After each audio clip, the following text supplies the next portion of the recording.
एक छोटे से कस्बे में आरव नाम का एक 7 साल का लड़का रहता था। उसकी माँ की तबीयत लंबे समय से खराब थी और एक दिन उसने दुनिया को अलविदा कह दिया। आरव का पिता मोहित अपनी पत्नी के जाने के बाद टूट गया था। घर की जिम्मेदारियां, ऑफिस का काम और छोटे बच्चे की देखभाल, सब कुछ बहुत मुश्किल हो गया।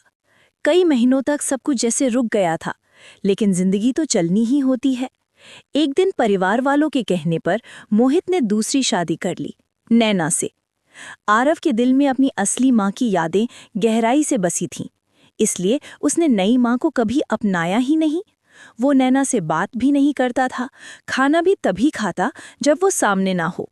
नैना सब समझती थी, लेकिन उसने कभी गुस्सा नहीं किया।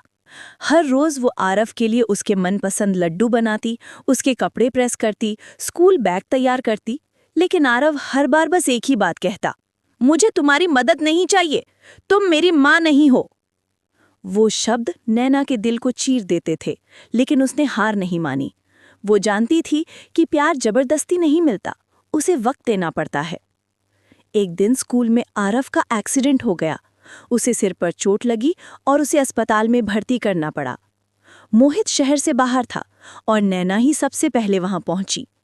रात भर नैना ने उसके सिर पर हाथ रखा, उसके माथे को ठंडे पानी से सहलाया, डॉक्टर के हर निर्देश पर ध्यान दिया।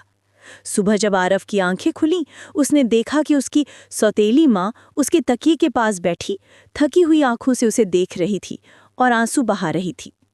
आरव बोला, आप रात भर यही थीं? नैना बस मुस्कुरा दी। हाँ बेटा, माँ तो बच्चे को छोड़कर कहीं नहीं जाती। वो माँ शब्द सुनकर आरव की आंखों से भी आंसू निकल आए। वो बोला, माँ, माफ करना, मैंने आपको कभी माँ माना ही नहीं। नैना ने उसे सीने से लगा लिया और बोली, कोई बात नहीं बेटा, माँ खून से नहीं, दिल से बनती है।